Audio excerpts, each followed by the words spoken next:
Okay, so we're going to take a quick look at the sprint run version of the Paramilitary 2. This is a collaboration with Shawn Houston, aka Big Brown Bear, and it's made out of CPM-15V. So that's a really high vanadium carbon tool steel. This here is K390. It's a stretch 2. I'm going to talk about that in a second here because they're similar in performance, with 15V being a little bit more wear resistant.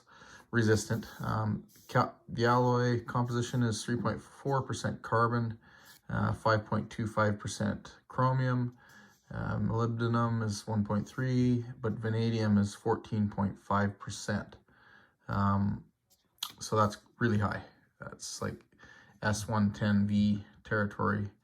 If I remember right, it's somewhere around 9 or 11% or something like that. Whereas the K390, I'd have to look it up, but it's a lot less. It's I'm gonna pull it up here on my knife steel. So yeah, I mean the main topic with this particular knife is obviously going to be the steel, and comparing it to the K390, it's definitely got a lot more vanadium content in it. K390 has got 9% vanadium, and it's got, so starting from carbon, it's 2.5% carbon for the K390, 1% tungsten, 9% vanadium, 4% chromium, versus 5.25% for the 15V. Was it? Molybdenum is 4%, cobalt is 2%, manganese, it doesn't really show a percentage on my chart here, and then silicon is 0.55% for the K390. So there's a few more alloying components. The K390 versus 15V. Not sure how they're going to compare to each other corrosion resistance wise, but overall 15V is going to have a little bit more wear resistance, a little less toughness than K390. Both are going to be exceptionally high performance steels in the wear resistance department. You're not going to want to twist on this or torque on it as much as you might be able to get away with a K390 blade. So stock thickness on this is a little bit thicker than the stretch 2 in K390. You can see here, you can hear my dog snoring in the background. So if I can show you this here. So the K390 stretch, if I remember right, is 0.125 thou. And then the PM2 and 15V, I think, is about 145. I'd have to look up the specs again for that. But weight-wise, obviously, this is going to be a little heavier. Not much more. Nested liners. I don't know if they call that peel ply G10. Phosphor bronze washers. Open back. Compression lock on it. So fidget friendly, if you want to call it that. I don't know. Whereas a stretch is like kind of your standard lock back knife, but it's a mid lock back. I never drop shut these things. Not usually.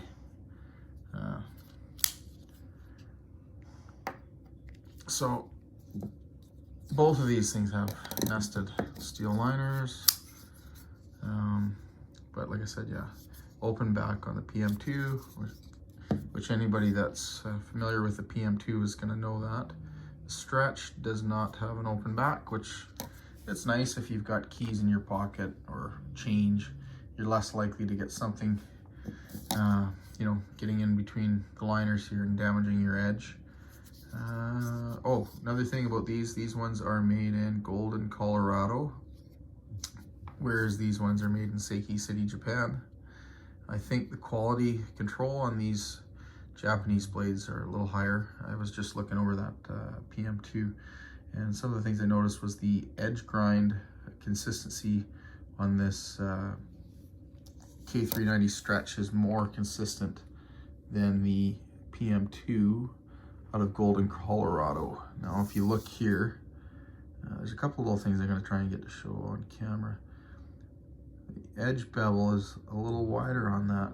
I see a little glint by the heel of the blade there. I'm not quite sure what that is. I just opened this thing up, so I haven't really had a lot of time to play, but you can kind of catch that. I don't know what that is. It must be some edge damage maybe, which is weird because I haven't used this. You can look at the bevel thickness there.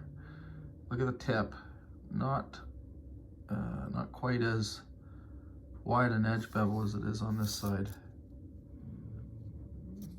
Now the other really weird thing, if I can get this to pick up on the camera, the grind looks really kind of funny when you look at it here. See if I can get that to show. Maybe not.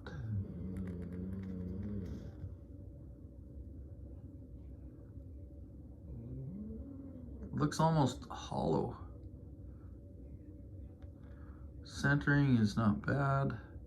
It's a little off to the side there. I can push that way. But overall, like, the quality control on Spyderco knives are really good. But I'm surprised that there are some subtle differences. Nothing functional.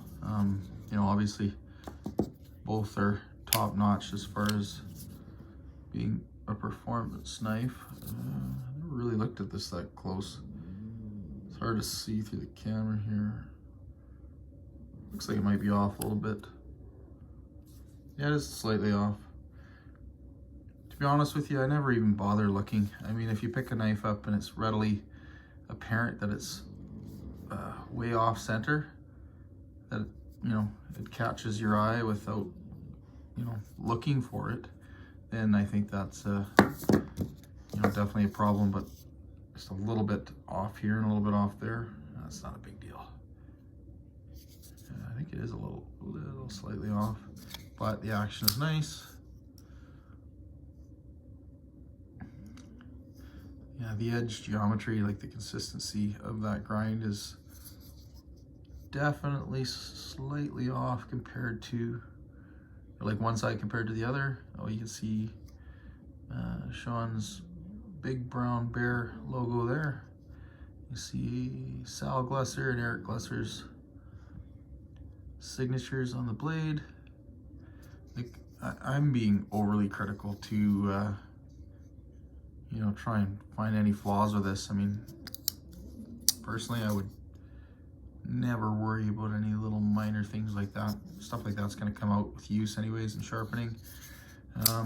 Yeah, I mean, Spyderco knives are, you know, always, in my experience, like top shelf, top quality products.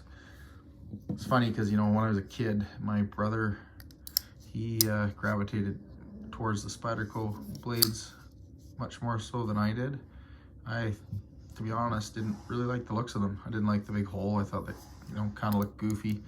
I gravitated towards, you know, conventional buck 110 style knives, or Boker Scouts, those kind of traditional lockback folders that were basically based on a buck 110.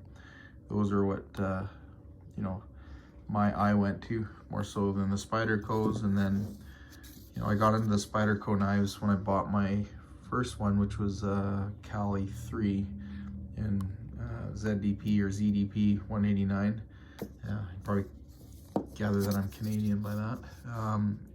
Yeah, that kind of started me down the road of, well, collecting. I wouldn't say collecting, but buying a few Spyderco knives and really liking them. The Stretch is definitely probably my favorite model overall. Probably followed by the PM2. I don't know, they're all good. I mean, I like a closed back more so than an open back folder. There's benefits to an open back. Obviously, it's easier to keep clean. You don't get lint in it as much. You can blow it out. The compression lock is nice. I mean, especially for closing one-handed, it's certainly got a big advantage over the lock back in that department as far as safety. With closing it one-handed like that, I can just do this no problem. Trying to do this on camera and keep it. I never actually open it up like that. There's a bit of a knack to it, but anyways, yeah, it's definitely safer than the lock back for closing one-handed. I mean, I can't do that. I'll end up cutting myself on camera.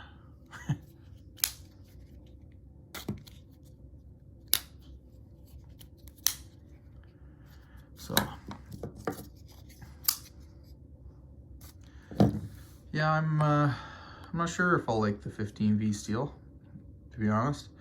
My preference tends to be towards lower alloy content steels, simpler steels with finer carbides or less carbides, finer grain steel, easier to sharpen, higher hardness, you know, higher edge stability. Probably is something that I would prefer over, you know, toughness and wear resistance. And toughness and edge stability are kind of two different things, right? You can't, you don't usually have high toughness and edge stability. So toughness being, you know, the ability to pry a blade and stuff like that. You know, the higher the edge stability and the hardness of the blade steel, usually the lower the toughness. So the K390 is definitely a tougher blade steel than the CPM-15V, but the 15V, I'd have to look for sure, but I believe it's got probably higher edge stability. Well, certainly would if it's a harder steel.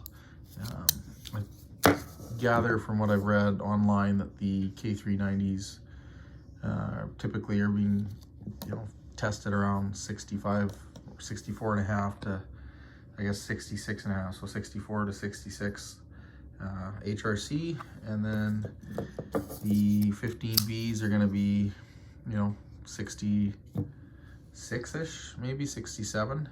I'm sure somebody can comment in the comment section if that's not correct, but it'll be in the ballpark anyways. So yeah, 15V should have you know, significant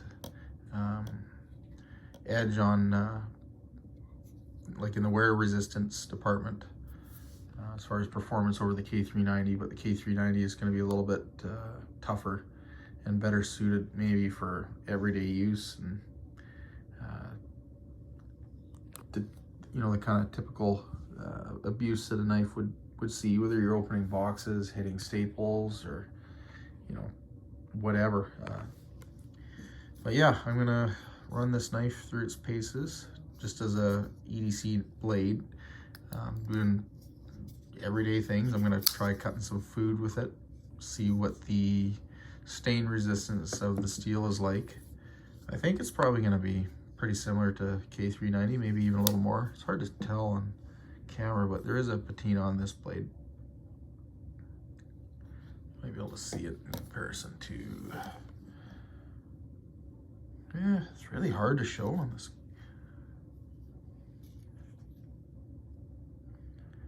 But it is there. Oh, one other thing. This blade was initially sharp when I got it, but it went dull really quick. And I think there is a bit of a burr that wasn't fully removed from the factory. And the reason it lost its sharpness right away for me is that burr is just rolling over, because I can catch it with my fingernail a little bit, and I've tried stropping it off. I can't quite get it to come off and get it to, you know, the level of sharpness that I want. So I'm actually gonna sharpen that thing and reduce the edge angle a little bit. I'm guessing it's around 20 degrees just looking at it. And I'm gonna reduce it to about 17 when I finally get the time to set my stones up and make a mess. But the pocket clip on this is fully reversible on all 4 corners of the blade, or sorry, the handle. So that's nice. Stainless pocket clip. I think they're probably same material as these, but this one got bent out a little bit on me, just going in and out of my pocket. So depending on what I'm wearing for pants, it doesn't stay that secure in the pocket. Definitely a little thicker blade. But, yeah, it's gonna be interesting to see how that 15V works.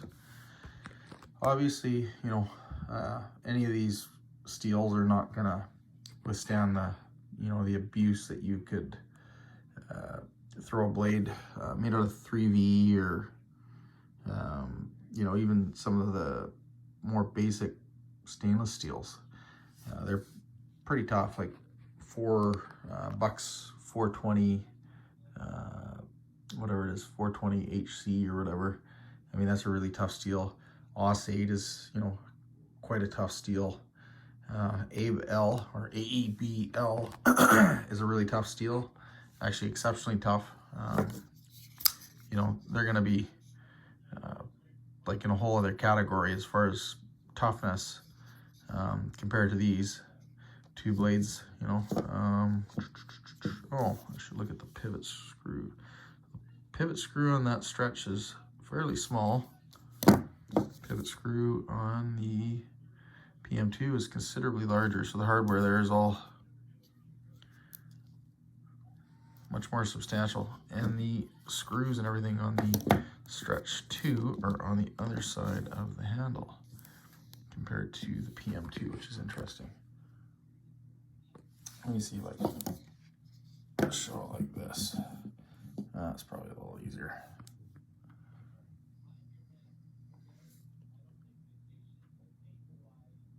Very, very similar blade shape.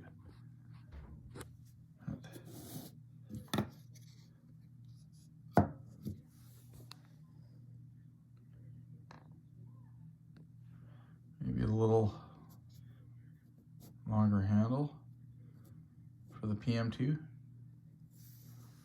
But, yeah, so that's the Spyderco Sprint Run PM2.